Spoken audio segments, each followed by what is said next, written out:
하나님, 나 같은 죄인을 이렇게 살려주신 것 얼마나 큰 은혜고 얼마나 큰 사랑인지요. 놀라운 주 은혜, 측량할 수 없는 그 사랑, 헤아릴 수 없는 하나님의 놀라운 축복. 하나님, 우리를 이토록 사랑하여 주셨으니 감사합니다. 하나님, 이 성탄의 계절에 다시 주님의 은혜를 기억하면서 하나님 받은 은혜 감사하여 주님 앞에 우리가 무엇으로 보답할 수 있습니까? 보답할 수 없습니다. 그럼에도 불구하고 받은 사랑에 감사하여 주의 사랑, 주의 은혜 감사로 예배하고 순종하고자 하오니 하나님, 이 마음 잃지 아니하고 주님 앞에 가는 그날까지 믿음의 여정 힘있게 살아갈 수 있게 하여 주시옵소서. 우리 함께 기도하시고 한 해를 돌아보며 베푼 은혜와 사랑에 감사하면서 오늘 예배를 위해서 우리 함께 기도하시겠습니다. 하나님 아버지, 은혜와 사랑을 감사합니다. 하나님께서 우리에게 베푸신 은혜와 사랑이 하나님 얼마나 크고 놀라운지 헤아릴 수도 없고 측량할 수도 없습니다. 하나님, 생각하고 생각할수록 받은 은혜가 얼마나 크고 놀라운지, 하나님의 은혜에 그 사랑 보답할 수도 없고 갚을 길도 없어 하나님, 이 몸 드려 이 몸 바칩니다 하는 마음으로 주 앞에 예배하고 이 시간 주님을 바라보오니 하나님이여, 크신 은혜로 우리의 심령들을 새롭게 하여 주시옵소서. 금년 안에도 우리에게 하나님 어느 때보다도 힘들고 어려운 때고 하나님 겪어보지 못했던 그런 일들 때문에 하나님 많은 시간들을 힘들게 보내왔으나 그러나 이 또한 하나님의 은혜가 있었고 그 모든 순간순간에 하나님의 사랑이 있었음을 고백합니다. 하나님, 우리가 평안했던 때에 하나님의 은혜를 잊어버렸던 것을 회개하고 하나님이여, 또 모든 문제가 잘 해결될 때 하나님의 그 사랑과 은혜 잊어버리고 살았던 우리의 이런 어리석은 것들을 다시 한번 돌아보면서 하나님의 그 사랑과 은혜에 감사할 수 있는 그런 기회를 주셨습니다. 한 해를 마무리하면서 받은 은혜, 베푸신 은혜와 사랑 감사하며 우리 몸 다하여 충성하게 하시고 하나님, 우리의 마음속에 더욱 그 사랑에 대한 감사가 깊어져서 주님의 은혜에 내가 늘 순종하겠나이다 다짐하고 결심하고 새롭게 또 우리의 마음을 다잡는 시간 되게 해 주옵소서. 오늘도 적은 무리가 모였습니다. 또 여러 가지 상황으로 인해서 이 자리에 나오지 못하고 가정에서 유튜브 온라인을 통해서 예배하는 성도들도 있습니다. 하나님께서 위로해 주시고 하나님의 은혜를 내려 주시옵소서. 이 자리에 모인 모든에게 하늘의 은혜로 충만하여 주시옵소서.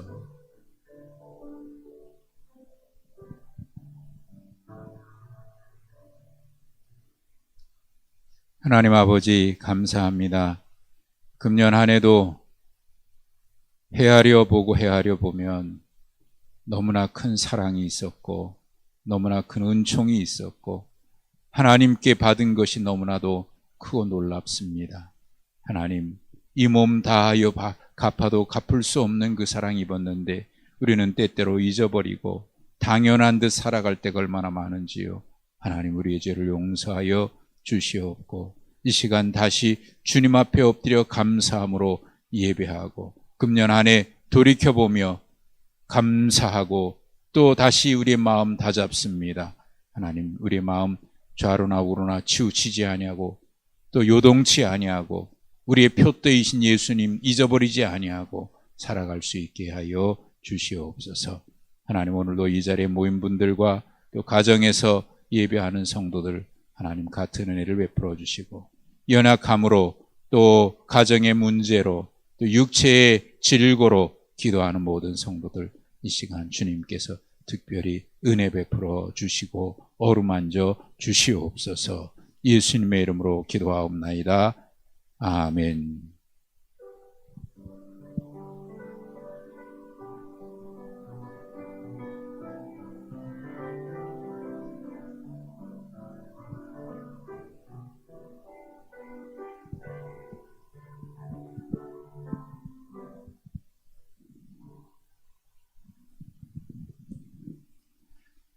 사무엘하 14장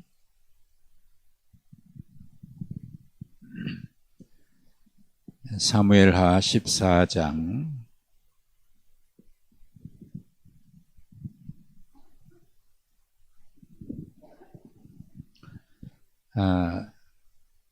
1절부터입니다만은 우리 교독하실 말씀은 25절부터 33절까지만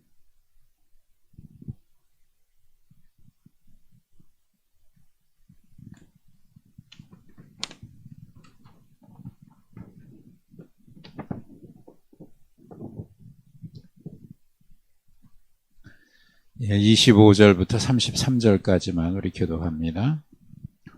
온 이스라엘 가운데서 압살롬 같이 아름다움으로 크게 칭찬받는 자가 없었으니 그는 발바닥에서부터 정수리까지 흠이 없음이라.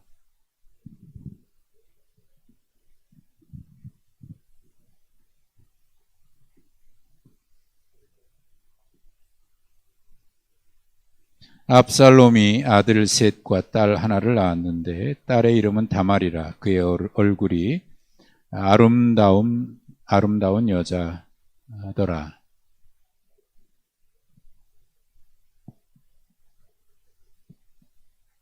압살롬이 요압을 왕께 보내려 하여 압살롬을 이 요압에게 사람을 보내보되 그에게 오지 아니하고 또다시 그에게 보내되 오지 아니하는지라.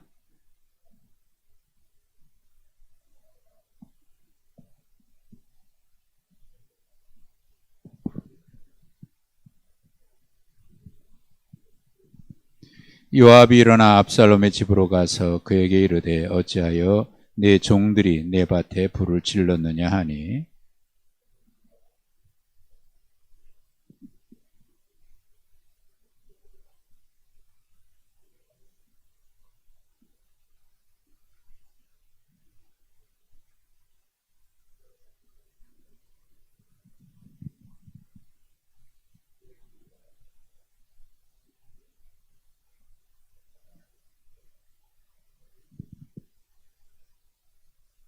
함께 읽습니다. 요압이 왕께 나아가서 그에게 아뢰매 왕이 압살롬을 부르니 그가 왕께 나아가 그 앞에서 얼굴을 땅에 대어 그에게 절하매 왕이 압살롬과 입을 맞추니라. 아멘.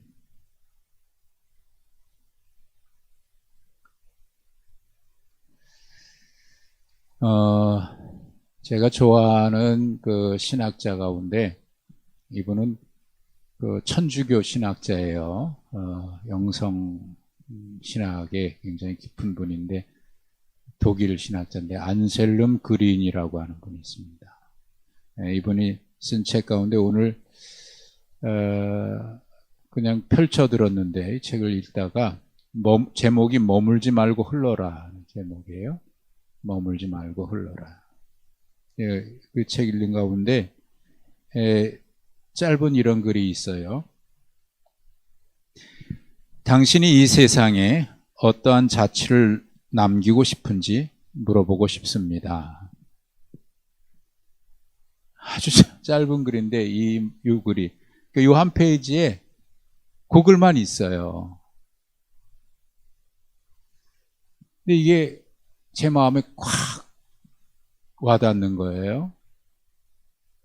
당신이 이 세상에 어떤 자취를 남기고 싶은지 물어보고 싶습니다. 이 글이 이분이 저한테 묻는 것처럼 이렇게 확 와닿는 거예요. 짧은 이 페이지에 이 글밖에 없거든요. 어떠한 자취를 남기고 싶은지. 한 해를 지금 다 보내고 있잖아요. 2020년이라고 하는 하나님께서 우리에게 우리의 생애 한 페이지를 기록하도록 허락하신 1년이잖아요. 돌아보면서 문득 이 질문이 확 와닿는 거예요. 마음에 확 박히는 거예요. 그래서 제가 매일 쓰지는 않는데 가끔 제가 일기 쓰듯이 씁니다. 이 질문이 팍 와닿아서 그동안 최근에 어떤 일에 대해서 거기 좀 제 마음을 돌아보는 영혼의 일기 같은 거를 적었어요. 그러면서 저를 돌아보는 그런 시간. 여러분, 나무를 보면은 그 나무가 어떻게 자라고 어떤 일을 겪었는지 그 기록이 다 남아있잖아요. 나이테에. 단면을 잘라보면 나이테가 간격이 넓은 데가 있고 좁은 데가 있고, 넓은 데는 날이 따뜻할 때는 나이테가 좀 넓죠. 성장 속도가 빠르니까. 추울 때는 나이테 간격이 좁고, 그런 기록이 남아있잖아요. 나이테에도. 인생에도 그렇죠. 인생에도. 그래서 이분이 그 쓴 책 가운데 그 몇 페이지를 넘기니까 이렇게 돼 있어요.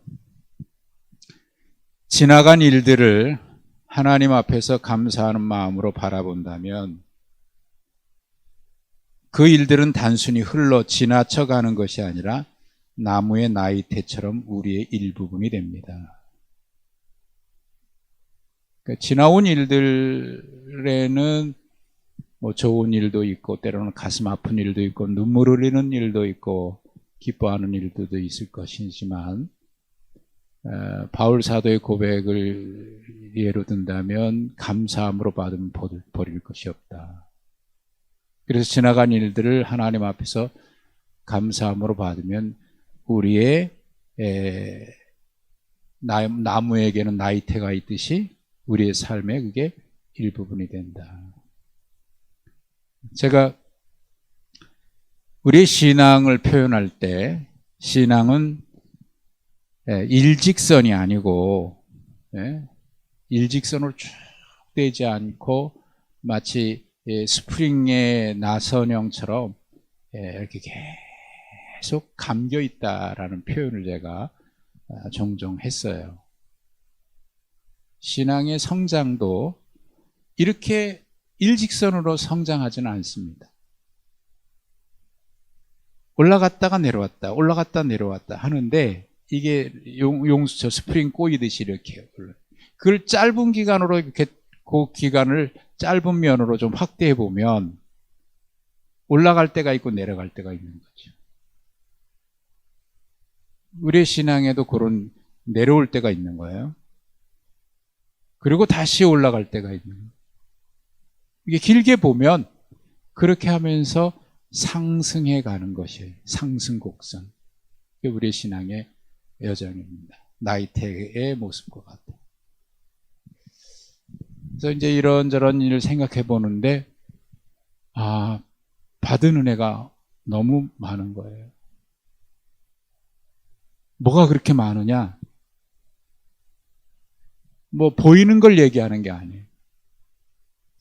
하나님이 나 같은 자를 구원해 주셨다고 하는 게 이게 얼마나 감사한지.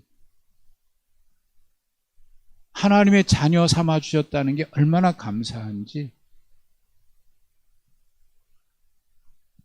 그리고 나처럼 부족한 사람을 또 주의 일을 한다고 이렇게 목회의 길을 걸어가게 하신 것이 또 얼마나 감사한지. 제 성격이 아주 내성적이거든요. 부끄러워서 어디 가서 말을 못하는 사람이었어요. 그런데 이렇게 앞에 나와서 직업으로 말하면 앞에 나와서 말을 하는 직업이잖아요. 야, 내가 그 옛날을 생각해 보면 이런 건 상상도 할 수 없는. 어쨌든 생각해 보니까 너무 감사한 거예요. 그래서 어떤 흔적을 남기고 갈 거냐? 하나님, 내가 이 땅에서 이 땅에 보내셨다가 하나님 앞에 부름받아 다시 갈 때가 올 텐데, 그 기간에 내가 무슨 흔적을 남기고 갈까? 이게 갑자기 확 와닿는 거예요. 여러분, 우리는 지금 다 이 땅에서 뭔가를 어떤 흔적이든지 남기고 갈 겁니다. 어떤 흔적이든지 남기고 갈 거예요. 세상 사람들이 기억하는 흔적이 됐든지 그렇지 않은 것이 됐든지, 자녀에게 그래도 이런 면에서 우리 엄마 아빠가 세상이 부러워할 만한 그런 모습은 없다고 하더라도 하나님 앞에 이런 모습으로 참 우리가 본받을 만하다. 자녀들에게 그럴 만한 흔적을 남기고 갈 수 있으면 얼마나 좋을까. 어쨌든 은혜에 대한 감사의 마음이 오늘 깊이 이런저런 생각을 좀 하면서 이제 보냈습니다.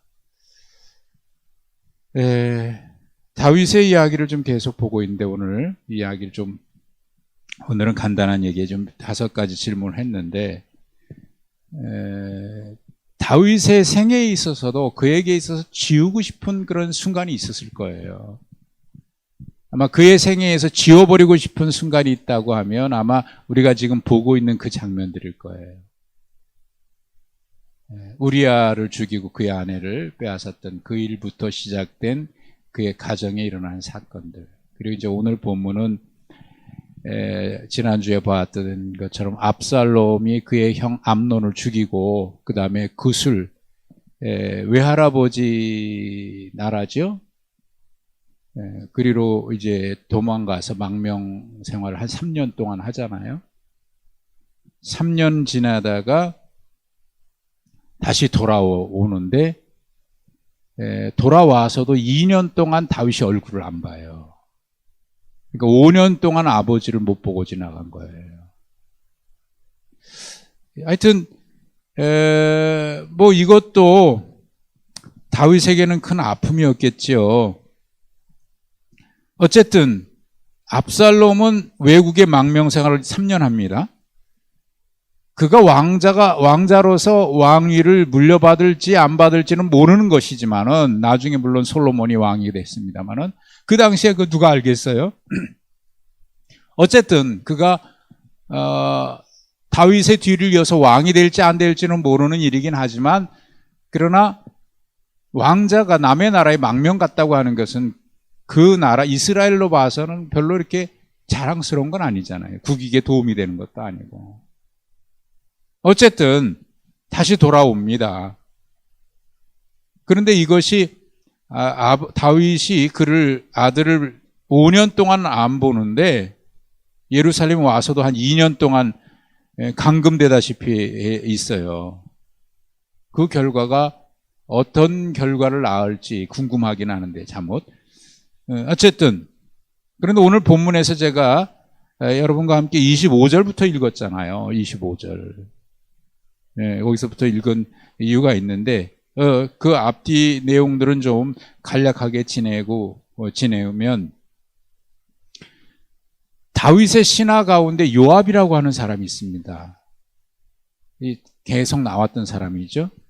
근데 이 사람은 우리아를 죽일 때도 다윗의 명령에 철저하게 순종했고, 그 뒤에 전쟁에서, 암몬과의 전쟁에서 이기고 난 뒤에도 역시 다윗의 이름으로 공을 돌리고, 세상적으로 보면 다윗에게는 굉장히 충성스러운 종인 부하죠. 하여튼 뭐든지 다윗에게. 그리고 지금 압살롬이 망명 가가지고 3년 동안 아버지 피해서 망명 생활하고 있는데, 13장 39절에 보면 다윗 왕의 마음이 압살롬을 향해서 간절했다. 아무리 뭐 그래도 아들이니까 그러지 않았겠습니까? 또 14장 1절에도 보니까 수리아의 아들 요압이 왕의 마음이 압살롬에게 향하는 줄 알고 그래서 그 일을 은밀히 꾸며요. 그러니까 그러고 보면 요압은 신하로서, 부하로서 왕의 마음을 헤아릴 줄 아는 그런 민감함도 있어요. 또 그냥 용사인 줄만 알았는데 또 그런 면도 있는 것 같아요. 세밀함이. 그래서 어쨌든 일을 꾸밉니다. 한 여인에게 불러서, 드고아의 한 여인에게 이제 과부로 꾸미고, 두 아들인데 두 아들 중에 유산 싸움 때문에 하나가 죽였다. 하나를 죽였어요. 형제가. 이게 진짜인지 이걸 꾸민 이야기인지는 잘 모르겠어요. 그런데 하여튼 그 아들이 하나 남았잖아요. 그것도 형제를 죽였다 그래서 마을 사람들이 율법에 의해서 그놈도 상속자가 될 수 없다. 그놈도 죽여야 된다. 이렇게 하니까 왕 다윗왕에 찾아와서 그 하소연하는 거예요. 이마저 죽으면 우리 유업은 물려받을 자가 없습니다. 그러니까 그 얘기 듣고 다윗이 내가 다 해결해 주겠다. 그런 일은 없을 거다. 그래서 그 일을 꾸미면서 요압이 얘기한 일이죠. 그래서 나중에 그 얘기하고 난 다음에 이 여인이 왕이여 그런데 어찌 왕은 지금 얘기한 것 같고 다르게 합니까? 왜 왕은 왕자를 보내놓고 부르지 않습니까? 이제 그거는 2번 문제예요. 2번에 있는 참고 구절을 제가 그래서 13절, 14절이 그 표현인데 그걸 표준 세번역으로 여러분 나눠드린 것에다가 기록해 두었습니다. 그걸 참고하시면 되겠고요. 자, 그런데 3번으로 돌아갑시다.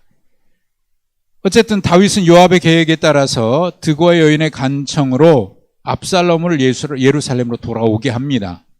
근데 돌아오게 한 다음에 보질 않아요. 아들을 보지 않고 그의 집으로 보내라 그래요. 그 내용이 23절 이하에 있습니다. 23절, 24절. 그리고 아들을 보지 않아요. 3년 동안 망명생활했던 아들을 돌아오게 하고 난 다음에 얼굴을 보지 않고 그냥 집으로 보냅니다. 네. 여러분 왜 그랬다고 생각하십니까? 거기 제가 질문을 아버지로서의 심정, 왕으로서의 심정을 생각해 보십시오. 아버지로서의 심정은 어땠을 것 같아요? 아버지로서 보고 싶었겠지요. 거기 13장 39절에 있는 것처럼, 예? 그리고 14장 1절에 있는 것처럼. 그런데 왕이거든요, 왕. 왕의 입장이 또 있는 거예요. 그 백성의 입장에서 보면은 그래도 왕자인데 저러고 있으니까 백성들이 얼마나 마음이 불편하겠어요. 왕과 아들이, 왕과 왕자가 저렇게 서로 등지고 있으니까 백성들이 이 마음도 불편하지 않겠어요? 그러니까 어른들이 싸우면 그 백성들이 얼마나 불편하겠어요? 지금 우리나라 보니까 정치인들이 그러고 보면 국민들이 얼마나 그냥 다 그냥 정치에 대해서 이제 뭐 등을 다 돌리고 교회도 그렇죠. 교회도 그래요. 당회가 막 시끄럽고 원로 목사님과 담임 목사님이 뭐 갈등이 일어나고 그러면 교인들이 얼마나 마음이 편치 않겠어요. 여러분 아시듯이 우리 교회 당회는 얼마나 분위기가 좋은지 정말 제가 감사하죠. 장로님들. 그러니까 아버지로서의 심정이 있고 왕으로서 또 어쩔 수 없는 심정인데 이게 다윗의 고민일 것 같아요. 아마 그래서 압살롬 보지 않고 그냥 보내지 않았을까. 그 형을 죽인 거 아닙니까? 왕자를 죽인 거 아닙니까? 자기 위의 형을. 그러니 그건 벌을 받아야 되잖아요. 근데 또 왕자니까 또 아버지로서는 또 어떻게 해요? 이 두 마음이었지 않았을까. 아무튼 여러분들 한번 생각해 보십시오. 자, 그리고 4번. 구술에서 3년, 예루살렘이 2년, 5년 동안 아버지 얼굴 보지 못했죠? 그럼 압살롬의 마음은 또 어땠을까요? 그 아들의 마음은? 아들의 마음은 어땠을까요? 그걸 5년 동안이야, 이러고 있어요. 3년 망명생활한 건 자기가 도망간 거니까. 자기가 3년 동안 망명한 거는 자기 스스로 도망간 거니까 그거에 어쩔 수 없다고 생각하고 그런데 압살롬이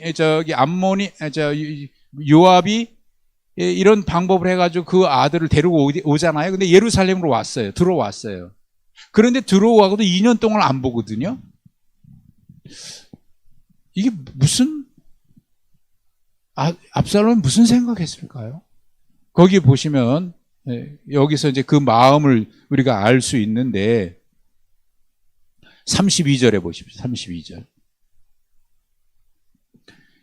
2년 동안 왕을 보지 못하니까 왕이 부르지도 않고 집에 오지도 않고 그러니까 요압을 좀 불러요. 왕자가 압살롬이 요압을 불러요. 그런데 요압이 안 갑니다.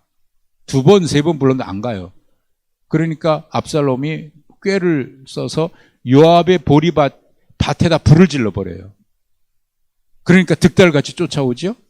그게 요압의 밭하고 압살롬의 밭이 붙어 있어요. 그러니까 불 지르니까 누가 그랬냐 그러니까 압살롬이 그랬습니다. 그러니까 쫓아오잖아요. 그때서 얘기합니다. 32절.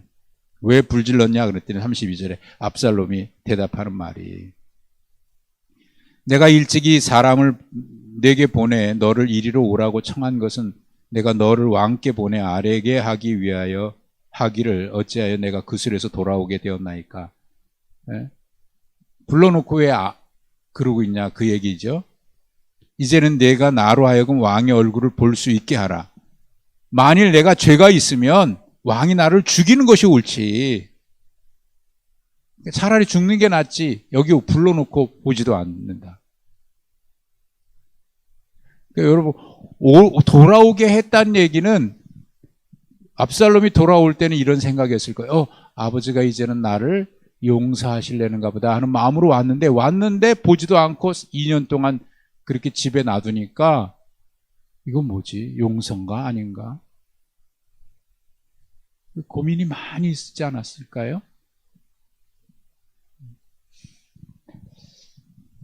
이게요, 처음에는 그래 내가 잘못했지. 3년 동안 망명생활 했잖아요. 들어와서도 조금 지냈을 때는 그래 내가 이건 정말 잘못한 일이지.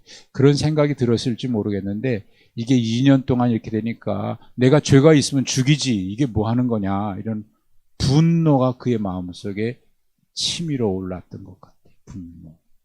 저는 이것이 15장으로 가면 바로 압살롬이 반란을 일으키거든요. 여기에 영향을 미쳤으리라고 봐요. 그 분노가 말이죠. 분노. 이게 자녀들이 부모에게 이렇게 거절당했을 때 부모로부터 거절당한 상처가 굉장히 큽니다. 인간의 모든 상처는 사실 거절에서 오는 거예요. 대부분 거절당하면서. 뭐 내가 한 거는 별로 생각 안 해요. 그때는. 사실 다 자기는 잘했다고 생각하지. 압살롬이 처음에는 잘못했다고 생각했을 거예요. 그러나 지금 이렇게 5년 동안 이러다 보니까 아버지를 향한 분노가 치밀어 올랐어요. 그러니까 이제 부모가 자녀들을 야단칠 때도 있잖아요. 야단칠 때도 있는데 그게 너무 화가 치밀어 올라서 야단칠 때는 애들에게 그게 또 다른 분노가 되는 거절당함의 분노. 이게 어쩌면 다윗이 압살롬이 반란을 일으켰던 것은 아마 이 2년의 이 기간이 그에게 그런 마음이 있지 않았을까. 어쩌면 그런 생각이 들고요. 또 하나는 요압이 왜 압살롬을 이렇게 데려오려고 애를 썼을까 하는 걸 생각해 보면 우선은 왕자가 그러고 있으니까 얼마나 그게 안 좋습니까? 그런 마음이었을 거고 또 한편으로는 요압이 생각할 때 다음 왕위를 물려받을 사람들은 왕자들 중에 요압이 가장 유력하지 않았나. 그러니까 그 아들이 그렇게 있으면 안 되는 거예요. 그래서 데려오게 했던 것 같아요. 그가 왕이 될 사람이라고 생각했던 것 같아요. 자, 그래서 오늘 얘기하고 싶은 이야기를 좀 하려고 그러는데 25절에 보면 압살롬, 이게 5번 문제입니다. 압살롬이 어떤 사람입니까? 25절, 26절 보십시오. 다시 한번 볼까요? 25절. 온 이스라엘 가운데서 압살롬 같이 아름다움으로 크게 칭찬받는 자가 없었으니 그는 발바닥에서 정수리까지 흠이 없대요. 여러분 이렇게 굉장한 칭찬 아니에요? 머리부터 발끝까지 흠이 없다. 이런 사람이 어디 있습니까 대체? 이스라엘에서 이렇게 아름답다고 칭찬받는 자가 없다. 이건 물론 외모에 대한 표현 같아요. 외모에 대한 표현인데 발바닥에서 정수리까지 흠이 없다. 그 얘기는 무슨 얘기입니까? 외모에 대한 이야기 같으면서도 뭔가 완전한 사람이다라고 하는 그런 느낌을 주지 않습니까? 그리고 26절에 보면 머리털이 무거운데 얼마나 무거운지, 이 머리털이 무겁다는 표현이 뭐냐면 머리숱이 많다고 말해요. 머리숱이. 1년에 한 번 머리 깎는데 머리 깎으면 저울로 200세켈. 200세켈이면 약 2점 몇 킬로래요. 2점 몇 킬로? 2킬로가 조금 넘는데요. 머리 1년마다 한 번씩 깎으면 그 정도 날까요? 난 잘 모르겠어요. 1년 기르면 얼마나 길러지는지 모르겠는데 어쨌든 머리숱이 굉장히 많다는 얘기고 머리가 길다는 얘기고, 예? 그리고 머리, 뭐 그 당시에는 머리를 남자나 여자나 다 길렀으니까. 근데 머리를 그것이 머리를 기르고 뭐 하는 것은 그냥 외모를 얘기하는 것이 아니라 그게 특별한 의미가 있고, 예? 굉장히 귀한 의미가 있거든요. 근데 그렇게 이제 1년에 한 번씩 깎는데 그렇게 2kg, 약간 과장된 건 아닌가 싶은 마음인데, 어쨌든 이렇게 외모로 보면 완벽해요. 사울도 이 정도로 표현 안 돼 있었어요. 사울도. 다윗은 뭐 어린아이가 그 피부가 붉고 뭐 어쩌다고 이렇게 돼 있는데, 용모가 아름답고 이렇게 돼 있는데, 자, 지금 왜 성경이 사무엘이란다. 압살롬에 대해서 이렇게 자세하게 묘사를 했을까요? 여기에는 이런 의도가 있는 것 같습니다. 5번 질문에 보면 사무엘상 16장 7절을 거기 참고 구절로 적어놨는데 한번 읽어볼까요? 시작. 여호와께서 사무엘에게 이르시되 그의 용모와 키를 보지 말라. 내가 이미 그를 버려놓으라. 내가 보는 것은 사람과 같지 아니하니 사람은 외모를 보거니와 나 여호와는 중심을 보느니라 하시더라. 이 얘기는 사무엘 선지자가 이새의 집에 가서 다윗에게 기름 부으러 간 거죠. 근데 누구인지는 몰랐잖아요. 다 사무엘이. 그 첫째 아들 보니까 이 사람이다. 틀림없이. 그리고 그에게 기름 부으려고 그러니까 하나님이 말씀하신 내용이거든요. 왜 사람을 외모로 보냐? 내가 그를 버렸다. 나는 중심을 본다. 다윗에게 기름 부으시기 전에 하나님이 사무엘에게 하신 말씀이에요. 사무엘서의 사무엘상, 사무엘하에 있어서 중요한 성경 구절 두 개가 있는데, 하나는 제가 자주 말씀드렸던 2장 30절에 있는 말씀, 여호와를 하나님을 존중히 여기면 그도 하나님을 존중히 여기고 멸시하면 하나님 그도 경멸한 그 말씀이고요. 또 하나는 이겁니다. 하나님은 중심을 보신다. 이것을 얘기하려고 지금 압살롬의 그 외모를 이렇게 구체적으로 적은 거예요. 발바닥에서 머리까지 흠이 없다. 이런 사람이 있습니까? 세상에 이런 사람이 어디 있어요? 그렇게 완벽하대. 근데 그렇게 완벽합니까? 지금 압살롬이 그런 사람 아니잖아요. 근데 이렇게 표현. 외모는 그렇게 출중해요. 출중해. 그러니까 요압이 압살롬을 그렇게 데려오려고 애를 썼던 이유 중에 하나는 여기에 있다고 저는 봐요. 왕자가 그러고 있으면 안 되니까, 아버지와 그런 관계가 있으면 안 되니까 화해시키기 위해서 한 것도 되지만은 동시에 왕자들 가운데 가장 왕의 자질을 가지고 있는, 외모나 모든 면에서 왕이 될 만한 자질을 가지고 있는 사람은 압살롬이라고 생각한 거예요. 그러니까 그걸 데려왔어야 되는 거예요. 요압이 생각할 때는. 그래 데려온 거예요. 그런데 지금 이렇게, 그러다가 이제 마지막에는 화해해서 얼굴을 보게 되잖아요. 그리고 난 다음에 얼굴을 보자마자 15장으로 가면 바로 반란이 이렇게 보십시오. 14장 33절에 보면 왕과 압살롬이 만나잖아요. 아버지 앞에 얼굴을 땅에 대고 그에게 절하며 왕이 압살롬과 입을 맞추니라. 근데 여기 재밌는 것은요, 14장에는 계속해서 아버지 다윗이라는 표현을 안 쓰고요, 왕과 압살롬, 아버지와 아들이라는 표현을 한 번도 안 씁니다. 다 왕과 압살롬 이렇게 써요. 네. 그러니까 여기서 뭔가 얘기하려고 하는 것도 있는 거예요. 그러니까 압살롬은 아버지로서의 그 아버지의 사랑이나 정을 느끼지 못한 거고, 아버지 다윗은 공적으로 보면 왕과 신하긴 하지요. 왕과 왕자니까 신하긴 하지만 아버지로서 아들을 받아들이지 않았던 것 같아요. 아버지로서. 여러분, 사적으로는 아버지와 아들이잖아요. 아들의 입장에서 그리운 거는 왕인 아버지가 아니라 왕인 그분이 아니라 아버지인 그분을 만나고 싶은 거잖아요. 그렇지 않습니까? 근데 이게 지금 그게, 그러니까 입 맞추자마자 15장으로 가면 바로 압살롬이 반란을 일으키고. 이게 참 묘한 거예요. 근데 재밌는 건 또 하나요.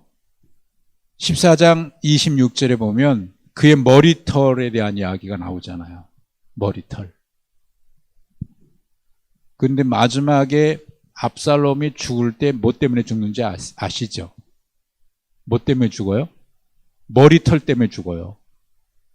반란이 일으켜가지고 이제 진압되는 날 도망가다가 머리가 나무까지 걸려가지고 대롱대롱 매달려가지고, 예? 말 타고 가다가 이 긴 머리가 나무까지 걸려가지고 대롱대롱 매달리고 말은 슉 지나가고 그냥 그래서 죽어요. 그러니까 그렇게 자랑스러운 것이, 여러분, 그러고 보면 인간이 자랑하는 거예요. 그게 뭐가 아무것도 아닌데. 결국 어쩌면요, 압살롬은 이런 것 때문에 사람의 명예 칭찬 좋아하고요, 사람들이 뭐 지켜 세우는 그런 거 좋아하고, 그러다 보니까 반란을 일으켰을 가능성도 있고, 그러니까 그것 때문에 결국 죽거든요. 자기 자랑하는 것 때문에 죽고. 근데 이런 모습은 지금도 가만히 보시면은요, 세상 돌아가는 거 가만히 보십시오.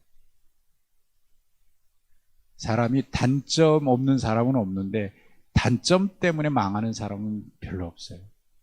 장점 때문에 망하는 사람은 많아요. 부족한 것 때문에 망하는 사람은 별로 없어요. 부족한 것 때문에 오히려 그걸 극복해서 성장하는 사람은 있지만 타고난 재질이나 이런 것 때문에 망하는 사람들은 종종 있어요. 이게 부족한 것 그 자체가 축복은 아니지만 부족한 것 때문에 하나님, 나는 부족합니다. 연약합니다. 내 힘으로 감당 못합니다. 그래서 하나님의 은혜를 사모하는 사람은 그 부족한 것이 은혜가 되고 축복이 돼요. 오히려 하나님이 채워주시고, 심령이 가난한 자가 복이 있는 거예요. 죄 때문에 애통하는 자가 복이 있는 거예요. 그러니까 여기에서 이 자세하게 이 압살롬의 이야기를 한 것은요, 그 다음에 27절에 보면 압살롬에게 아들 셋과 딸 하나가 있었잖아요. 근데 여러분, 아들 셋이고 딸 하나면 성경은 그동안 쭉 보면 아들 이름을 얘기하지 딸 이름만 얘기하는 경우는 없어요. 딸 이름 얘기하면 아들 이름도 같이 얘기해요. 근데 아들 셋이라고 하고 딸 하나라고 그랬는데 아들의 이름은 없어요. 그리고 딸 하나만 얘기해요. 딸 이름이 뭐냐면 다말이에요. 다말이 누구냐면 암논 지금 사건 때 이게 다말이잖아요. 자기 딸 이름도 다말로 져요. 고모의 이름을 그대로 담할. 그러니 이게 아마 그 원한 같은 그런 게 사무치지 않았나 하는 생각도 드는데 왜 아들의 이름은 없는지 모르겠어요. 다 죽었는지. 네? 뭐 어쨌든 그러고 보면 압살롬은 사람이 볼 때는 요압이 그래서 그를 데리고 왔는지 데려왔을 가능성이 저는 많다고 보거든요. 왕의 자질이 가장 뛰어나다고 생각한 거예요. 그리고 그 압살롬은 그술 왕의 손자예요. 그러니까 이스라엘의 왕족은 아니지만은, 이스라엘 왕족 맞죠? 다윗의 후손이니까. 아버지는 다윗이고 외할아버지는 그술의 왕이에요. 그러면 상당히 뭐 뛰어나잖아요. 근데 솔로몬은 누굽니까? 바세바를 통해서 나잖아요. 하나님은 계속 성경 사무엘에서 얘기하고 있는 게 뭐냐면 하나님은 외모로 사람을 보지 않는다. 절대로. 사람이 보는 기준하고 하나님이 보는 기준은 다르다. 결국 압살롬은 그 일로 반란을 일으켜서 죽고 머리 때문에 죽고 그러잖아요. 뛰어나지만 죽어요. 근데 솔로몬은 하나님이 그를 택하신 거죠. 이 자체가 은혜인 겁니다, 사실. 성경에서 계속 얘기하는 것은 뭐냐면 우리가 받은 은혜는 우리의 공로가 절대 아니다.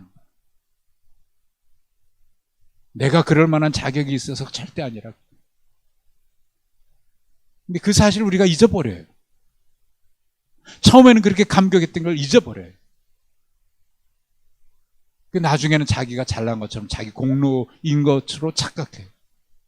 그러면서 시험에 들고 넘어지고. 하여튼 이 성탄절을 앞에 두고 금년에 코로나 때문에 이런저런 아무래도 오늘도 1000명이 넘었고 그래서 성탄절도 우리가 전면 온라인 예배를 만약에 3단계가 된다 그러면 그냥 혼자 온라인 유튜브 해야 된다고 그러는데 그거 어떻게 해야 되는지 잘 모르겠습니다만 금년에 온라인 예배를 해야 될 것 같고 송구영신 예배도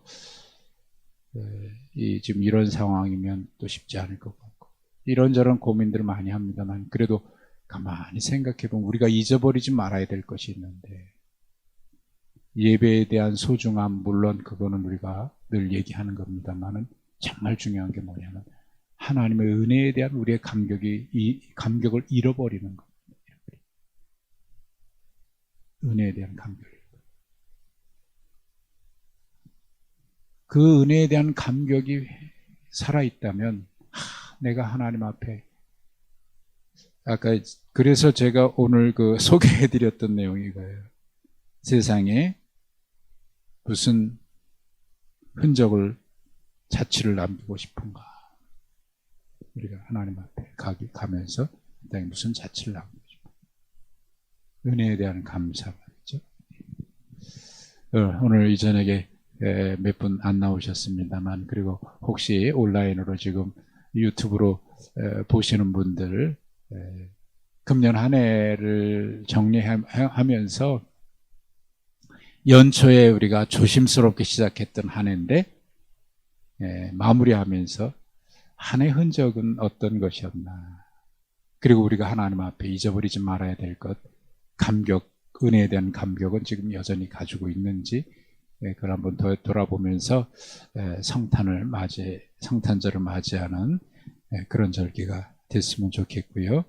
하나님 앞에 우리가 늘 겸손하게 은혜에 감사하면서 살아가는 우리의 삶이 됐으면 좋겠습니다.